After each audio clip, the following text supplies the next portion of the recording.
bahwasanya Presiden Republik Indonesia juga atau pemerintahan yang korup. Inilah yang kemudian kita bisa mengambil sikap dan pelajaran penting dari mantan Presiden Jokowi selama memimpin Republik Indonesia 10 tahun. Dan setelah Jokowi lengser, berapa kader elit serta mantan pejabat tinggi di Republik ini ditersangkakan, termasuk orang-orang yang ini berada dalam lingkaran kekuasaan.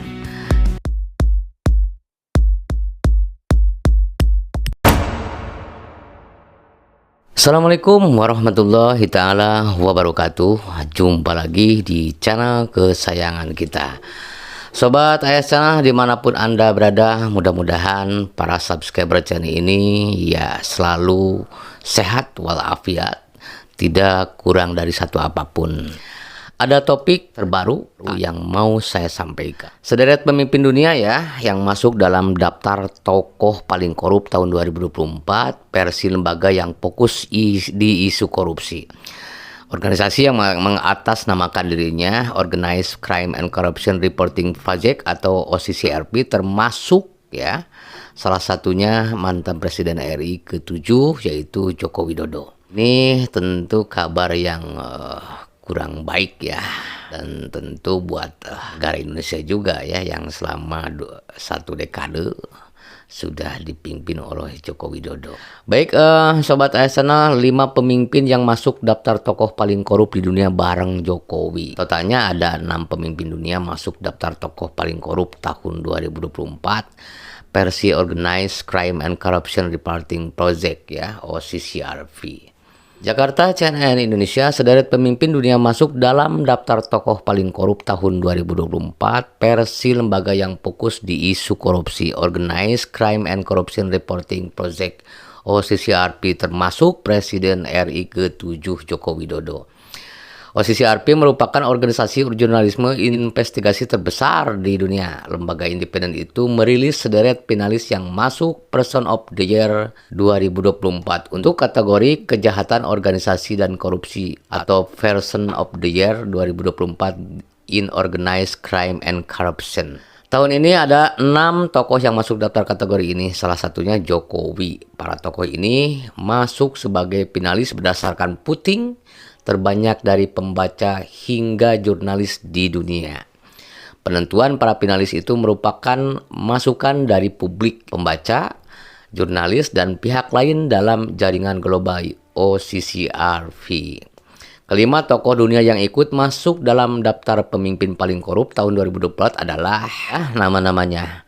Yang pertama ada Presiden Suriah Bashar al-Assad ya.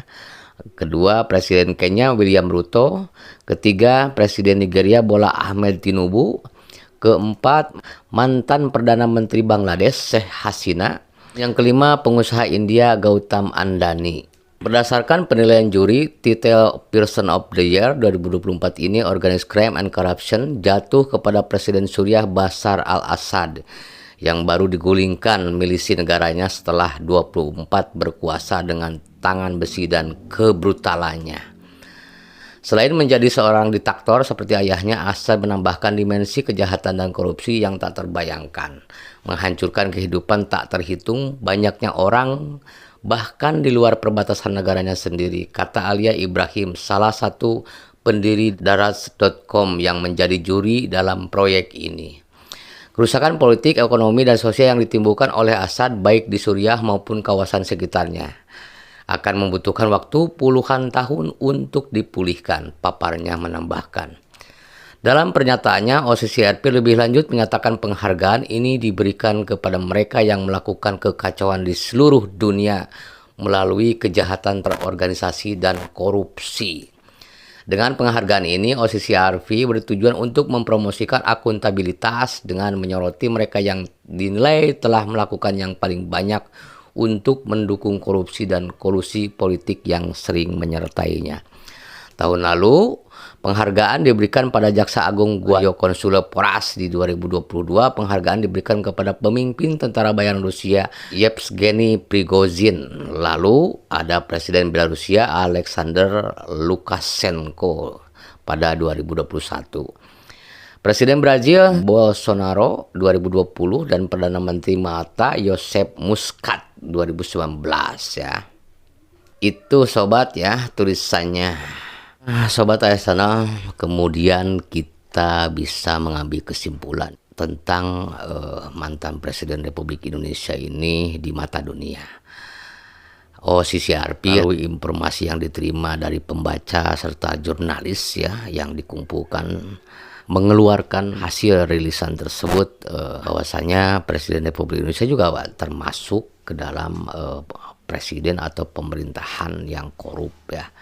Inilah yang kemudian kita bisa mengambil sikap dan pelajaran penting dari mantan Presiden Jokowi selama memimpin Republik Indonesia 10 tahun. Dan setelah Jokowi lengser, kita hari ini di penghujung tahun 2024 terbukti ya beberapa kader elit serta mantan pejabat tinggi di Republik ini ditersangkakan, termasuk orang-orang yang selama ini berada dalam lingkaran kekuasaan.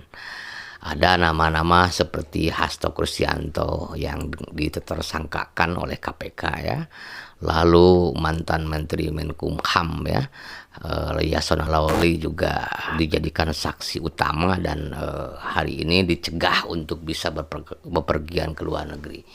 Itu syarat dan indikator ya buat kita bahwa apa yang dituliskan oleh dan diumumkan oleh OCCRP hari ini soal pemerintahan Jokowi yang korup ya. Dan saya mau menyampaikan sedikit pesan ya terhadap pemerintahan saat ini terus menjaga komitmen terhadap pemberantasan korupsi. Karena memang sering saya mengatakan bahwa persoalan korupsi itu sejak di masa Orde Baru ya, kita atau pemerintahan ini sudah berganti-ganti, sudah berganti presiden, tetapi namanya korupsi itu tidak bisa dicegah dan tidak bisa dihilangkan. Why ya? Jawabannya simpel, sederhana, karena ya kekuasaan atau pemerintah tidak fokus dan tidak konsen terhadap yang namanya korupsi. Sebuah negara itu bisa dijamin ya tingkat kesejahteraan rakyatnya apabila yang namanya korupsi para pejabat bisa dicegah. Terbaru soal Harvey Muiz dan Herina Lim, koruptor di Republik ini yang kemudian hari ini sudah mendapatkan vonis dari Pengadilan Tipikor yang ya vonisnya sangat ringan dan sobat ternak vonis yang Harvey itu hanya 6,2. Sampai-sampai Prabowo Subianto menyentil kasus ini ya. Nah inilah contoh bagaimana penegakan korupsi di Republik ini. Seolah-olah para koruptor ya di Republik ini kan keluasaan hukuman atau vonis yang dijatuhkan kepada para koruptor justru membuat kita miris ya dan menanyakan bagaimana penegak hukum, bagaimana tugas dikatip di Republik ini tidak memberikan rasa keadilan di masyarakat. Bahkan maupun dalam satu pidatonya di Musbernag ya kalau tidak salah pernah mengatakan bahwa pencuri ayam pun dihukum berat, tetapi para koruptor yang merugikan negara ratusan triliun kok hukumannya sangat ringan. Ini harus banding.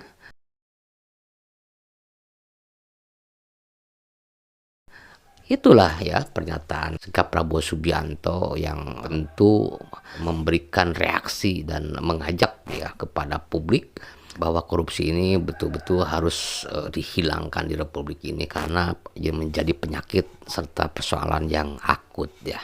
Kita bisa mendapat pelajaran dan hikmah dengan rumah kita terima dari OCCR tentang Presiden Republik ini setuju ke dalam daftar pemerintahan yang korup ya di periode ini. Inilah yang kemudian menegaskan kepada kita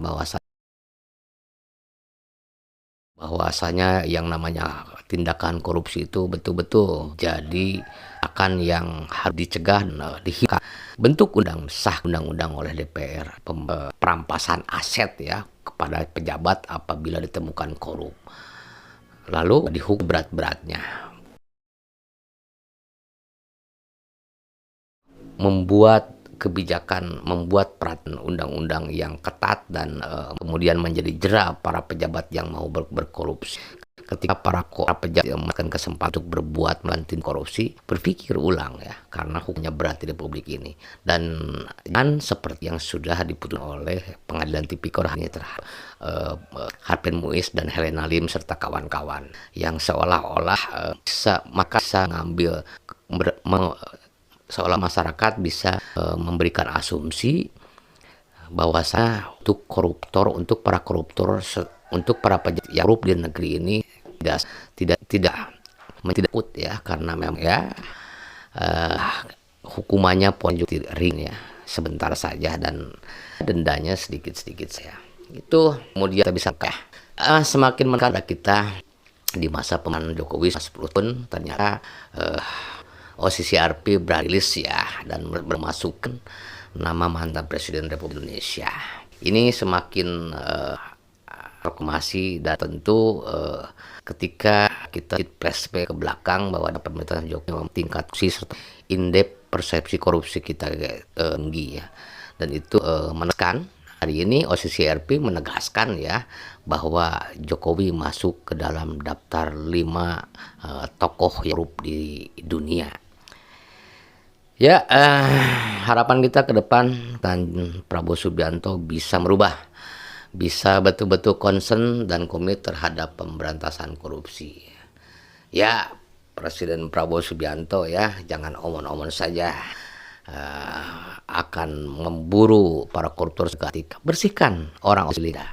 Dan ingat ya, mantan Menteri Jokowi sebaiknya betul-betul diiktimat ya, karena orang-orang tersebut ya terindikasi di masa pemerintah Jokowi merupakan menteri-menteri yang katakanlah seperti Anggarto, Jupri Hasan, orang-orang serta nama-nama yang masuk ke dalam isu korupsi ini ya, bersihkan di sekitaran Anda. Itu saja yang bisa saya sampaikan, mudah-mudahan bermanfaat ya, menambah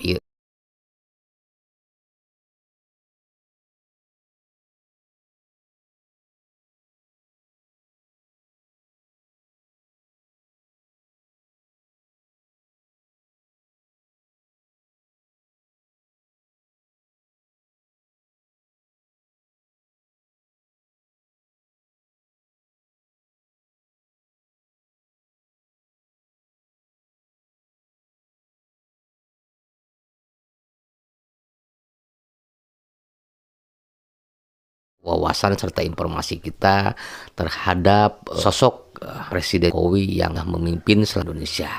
Inilah citra, inilah muka Indonesia di mata dunia. Dan lembaga tersebut, lembaga independen yang mengangkat soal isu para pemimpin yang korup di Republik ya, mempertegas, memberikan informasi kepada kita, cegah, lalu ingatkan terus, kritik ketika kebijakannya memang tidak pro terhadap rakyat ya. Itu saja, mudah-mudahan bermanfaat, dan dari kata wabillahi taufiq hidayah, wassalamualaikum warahmatullahi taala wabarakatuh.